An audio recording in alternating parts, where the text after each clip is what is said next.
Bank പണിമുടക്കിൽ ജനം വലഞ്ഞു. ആഴ്ചയിൽ 5 ദിവസം പ്രവൃത്തി ദിനമായി പ്രഖ്യാപിക്കണമെന്നാവശ്യപ്പെട്ടാണ് ബാങ്ക് ജീവനക്കാർ രാജ്യത്താകെ പണിമുടക്ക് നടത്തിയത്. ജില്ലയിൽ പൊതുമേഖല, കേരള ബാങ്ക് എന്നിവ സ്തംഭിച്ചു. ജീവനക്കാർ ധർണ നടത്തി. 3 ദിവസത്തെ അവധിക്ക് ശേഷമായിരുന്നു ഇന്നത്തെ പണിമുടക്ക്. 5 ദിവസ ജോലിക്ക് 2024 ഉഭയകക്ഷി കരാർ പ്രകാരം ബാങ്ക് തല മാനേജ്മെന്റുകളും തൊഴിലാളി സംഘടനകളും കേന്ദ്രീകൃത തലത്തിൽ ധാരണയായതാണ്. ആ കരാർ പ്രകാരം നിലവിൽ തൊഴിലാളികൾ ജോലി ചെയ്യുന്നതിലും ആനുപാതികമായ അധികം സമയം മറ്റുള്ള ദിവസങ്ങളിൽ ജോലി ചെയ്യുമെന്നും തൽഫലമായി ശനിയാഴ്ചകളിൽ കൂടി ബാങ്ക് അടഞ്ഞുകിടക്കുമ്പോൾ സംഭവിക്കുന്ന വിഭവ വിനിയോഗ നഷ്ടം ഒഴിവാക്കാമെന്നും അംഗീകരിക്കപ്പെട്ടു. 2 വർഷമായിട്ടും തൊഴിലാളി സംഘടനകളുടെ നിരന്തരമായ ഓർമ്മപ്പെടുത്തലുകൾക്ക് ശേഷവും കേന്ദ്ര മന്ത്രിസഭ അനുമതി നൽകിയിട്ടില്ല.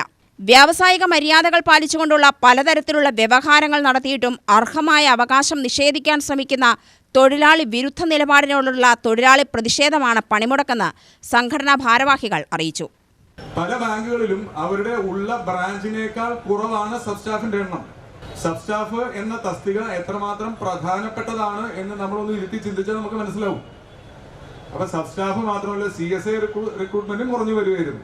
അതാത് തലങ്ങളിലുള്ള ജോലികൾ അതാത് തലങ്ങളിലുള്ളവർ തന്നെ ചെയ്യണം, അതിനുള്ള ആൾക്കാർ അവിടെ വേണം എന്നൊരു കാര്യം നമുക്ക് അവിടെ ഈ കോൺസിലിയേഷൻ മീറ്റിങ്ങുകളിലൂടെ പറഞ്ഞു ബോധ്യപ്പെടുത്താൻ സാധിച്ചു. അതിന്റെ ഫലമാണ് ഈ റിക്രൂട്ട്മെന്റ് ഇന്റന്റ് കൂടുന്നത്. ഇനി നമ്മളുടെ 5 ഡേ വർക്ക് വീക്കിന്റെ കാര്യം പറയാം. കാരണം 5 ഡേ വർക്ക് വീക്ക് നേരത്തെ സഖാവ് പറഞ്ഞ പോലെ 2025 മാർച്ച് മാസം നടന്നതിൽ ആദ്യം ഒരു കൺസിലിയേഷൻ മീറ്റിംഗ് നടന്നു. 2 ദിവസത്തിന് അന്ന് ഒന്നും ആയില്ല. 2 ദിവസത്തിന് ശേഷം വീണ്ടും ഒരു കൺസിലിയേഷൻ മീറ്റിംഗ് വിളിച്ചു.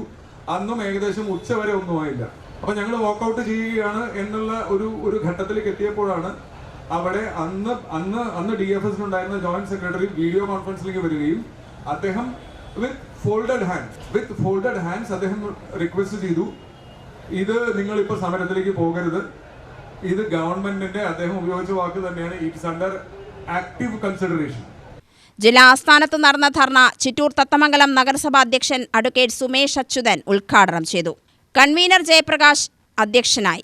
K Satheesh Kumar, KS Vimal, Balaji Venkatesh, A Ramadas, S Ramakrishnan, Rajendran, SB Raju എന്നിവർ സംസാരിച്ചു. UTV news, Palakkad.